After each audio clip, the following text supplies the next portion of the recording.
depuis semaine jan tɛmɛnen an wulila ka kunnafoni jɛnsɛn mɔgɔw ma k'a ɲɛfɔ mɔgɔw ɲɛna an cɛw minɛnen don u minɛnen don condition minnu na dekun minnu b'an kan an k'o ɲɛfɔ mais an y'a fɔ fɛnɛ n ko an kɛlen bɛ ka ko dɔw boloda o ko bolodalenw na an cɛw tun y'a décider k'u bɛ dumuni bila ils ont décidé d'observer une grève de la faim u y'a daminɛ ntɛnɛn tarata araba bi ye araba ye an nana k'an bɛna ka na ɲɛ da u kan parce que mɔgɔ kolon b'u la o kun man kɛnɛ o opéré la o bi infirmerie la Fuseni Jara kana ɲɛ da u kan k'a lajɛ u bɛ cogo min na mais an nana an taara se dalamɔgɔw ma k'a ɲɛfɔ olu ɲɛna k'an bɛna ka na an ka mɔgɔw lajɛ olu ko visite tɛ yen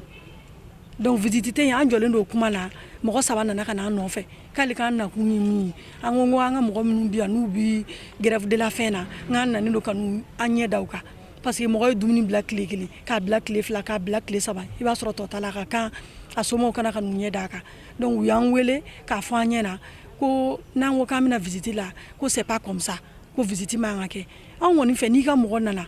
a opéré la a bɛ dɔgɔtɔrɔso la heure de visite n'i bɔra o kɔnɔ i bɛ se ka ɲangi mais i bɛ heure de visite kɔnɔ visite kan ka kɛ fo 18 heures anw sera 16 heures y'anw jɔlen sɔrɔ yan o ma sɔn an ka visite kɛ donc o ko de y'an kɔnɔna fili n'an bɛ kuma fɔ mɔgɔw ɲɛna u b'a fɔ k'a b'a fɔ arajow la kuma ɲɛw bɛɛ t'i fɔ mais ni anw yɛrɛ filɛ dekun min kɔnɔna na yɔrɔ ye dekun belebeleba ye i ka mɔgɔ opéré la o dalen don dɔgɔtɔrɔso la i taara k'i bɛ t'o lajɛ dɔgɔtɔrɔso yɔrɔ wɛrɛ tɛ k'an ye dɔgɔtɔrɔso i yɛrɛ jɔlen ɲɛ walen bi dɔgɔtɔrɔso da la u ko k'i tɛ don k'a lajɛ o ye dekun belebeleba ye donc an b'a ɲini u fɛ ko dɔw bɛ yen nɔ u k'olu nɔgɔya an bolo an mago ser'u ma anw mana k'a forcer anw nana de k'a laɲini u fɛ an taara madame Konare yɛrɛ y'i présenté k'a fɔ k'a b'a laɲini hali ni mɔgɔ bɛɛ ma don hali n'a kɛra mɔgɔ damadɔ u ka don ka t'u ɲɛ da u kan u ko ko visite ko kuma t'a la donc ni visite ko kuma t'a la alors que kɔrɔlen mɔgɔw dun bɛna mɔgɔw bɛ don donc ni visite ko kuma t'a la u k'a lajɛ u b'u bolo u bɛ lahalaya fɛn o fɛn la anw t'a dɔn olu de b'a dɔn donc k'a to hali ni bɛɛ ma taa mɔgɔ dɔ ka taa ka t'i ɲɛ da u kan o kana kɔni kibaruya fɔ mɔgɔ ye o fana bɛ mɔgɔ jigi sigi n'o tɛ tile saba i tɛ dumuni kɛ i bɛ état o état la mɔgɔ anw t'a dɔn donc anw b'o de ɲini u fɛ u ka ko nɔgɔya an bolo. An n'u ka ɲɔgɔnye tɛmɛnen kɔ u ma fɛɛrɛ tigɛ aw ye aw ka se ka u ye wa aw cɛw ye wa. An n'u ka ɲɔgɔnye tɛmɛnen kɔfɛ u y'a fɔ an ɲɛna k'olu minnu bɛ yan n'olu bɛ ka na olu tɛ se ka visite autoriser ko pour que visite ka autoriser k'an kan ka taa procureur de fɛ yen ko n'an taara procureur fɛ yen procureur bɛ papier di ka na d'olu ma ko kuma k'olu bɛ sɔrɔ ka labɛnw sabati pour que an ka se ka don ka taa ɲɛ da u kan ni procureur y'a fɔ cogo min a kan ka kɛ cogo min k'olu bɛ t'o fɛ. donc grève de la faim daminɛlen tile fɛn min ye faamaw ye o m'aw wele ka aw kumaɲɔgɔnya aw ka laɲiniw ye la wa. faamaw y'an wele. I n'a fɔ. ministre de la défense y'an wele. A ye mun fɔ. ministre de la défense tun bɛ yen a ka chef d'état major général tun bɛ yen a ka chef de cabinet tun bɛ yen a ka segal tun bɛ yen a ka conseiller juridique tun bɛ yen donc u y'an wele ko wali ko an ka laɲiniw ye min ye an ka laɲini ye min ye an ye question saba dɔrɔn poser an ko an cɛw minɛnen don jugement tɛ ka se ka kɛ jugement tɛ se ka se ka kɛ mun na an b'o faamu donc an bɛ min ɲini a fɛ fɔlɔ la o ye ka jugement kɛ filanan na n'u ma se ka jugement kɛ u k'u labila u ka taa so an ye ɲininkali sabanan fɛnɛ tɛnku dɔw bɛ yen nɔ olu minɛnen don dɔw bɛ yen nɔ olu ma minɛ mais minnu minɛnen don u bɛɛ bi hukumu kelen kɔnɔ dɔw bɛ yen o b'a sɔrɔ olu bɛ ka jalaw sɔrɔ minnu minɛnen don olu tɛ ka foyi sɔrɔ olu n'a ka kan olu n'a man kan an ko k'an b'a ɲini u fɛ fɛnɛ hali n'u minɛnen don n'u bɛ kaso la hali n'i ye kasoden minɛ n'i y'a minɛ au moins droit dɔ kɔni bɛ a bolo devoir dɔ b'a bolo droit dɔ b'a bolo a ko k'an ye ɲininkali minnu tɛnku a la k'a tɛ se k'olu jaabi ni yɔrɔ in na ko mais a bɛ promesse di an ma wulada in na au plus tard demain ou bien sini k'a bɛ se ministre de la justice ma a b'o ɲininka ko in balannen don yɔrɔ min na k'a k'a ɲɛfɔ an ɲɛna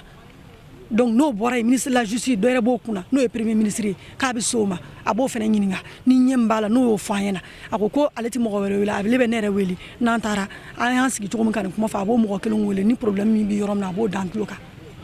Nin bɛɛ lajɛlen tɛmɛnen kɔ fɛɛrɛ jumɛnw bolodalen ni laɲiniw ma sabati.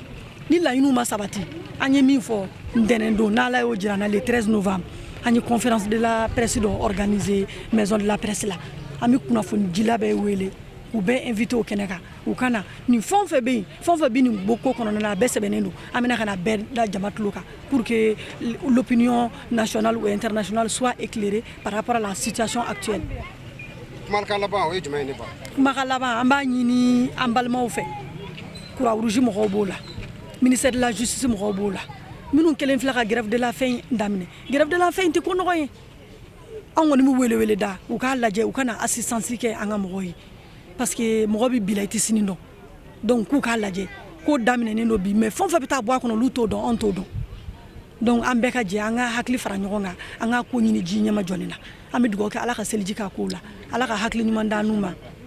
Baara ye ka dosera sabati est ce que a y'olu kumakan mɛn ou bien est ce que a yɛrɛ wulila ka s'olu ma ka ɲɛfɔli k'u ɲɛna wa. An ye lɛtiri ci ka taa yɔrɔ caman hali ministère de la défense y'an wele an ye lɛtiri ci ministre de la justice an ye lɛtiri ci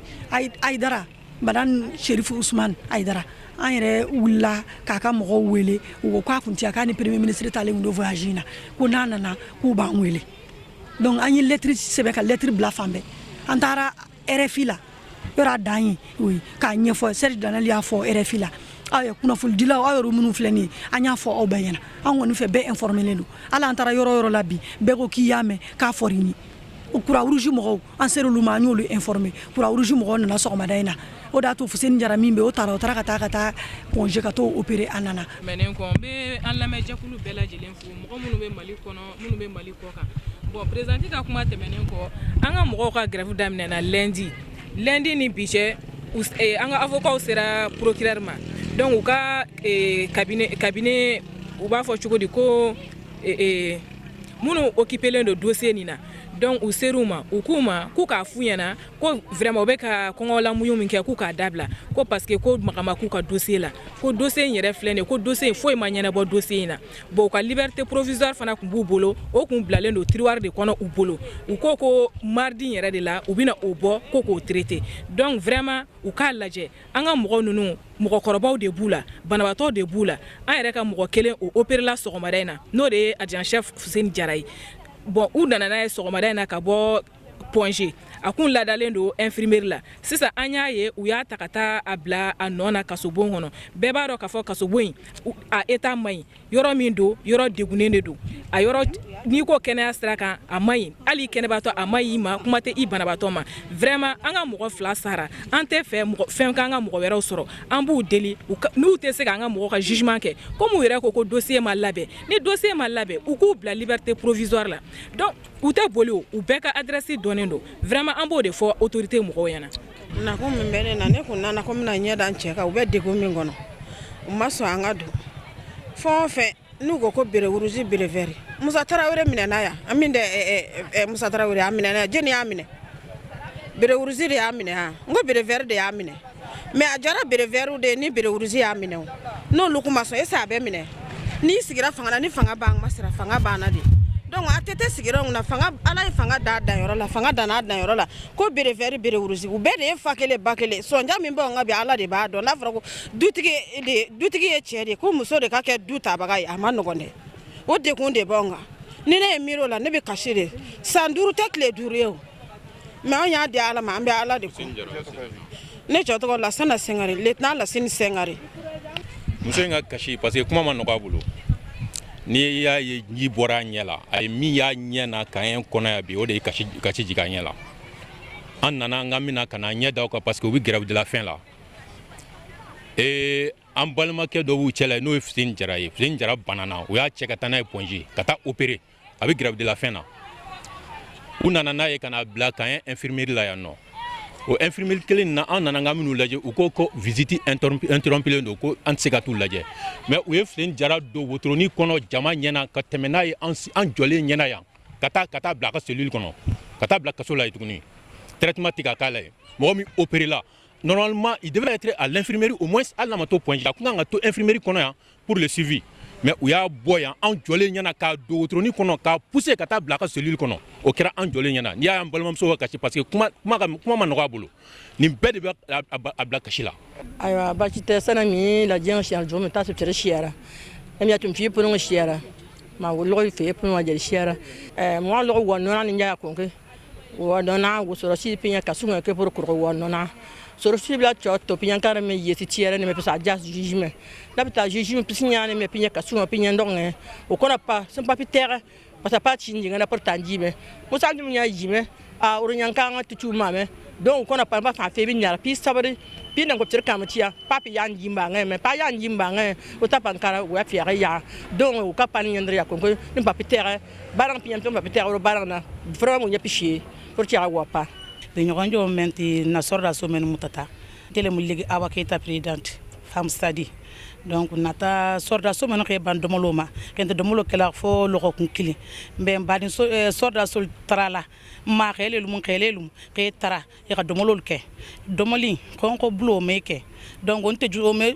donc i kana juso ma ko bela bi mako bela sini telelum na sini sinya sigoti donc jeunesse mako bela musolu mako bela i kana fanu faka mali mako bela telelum sini maliti telelum ke baluti donc nya bole labi donc i kana fanu faka i ka domolo ke be taralale donc i ka domolo ke mako bela donc i kana ban domolo ma donc na lanyi no moleti musol bela jeli ko kafuta kana ko benala malam ma xelu ñe anin xelu ñe i ka sabari i ka domolo ke yo bi laje mo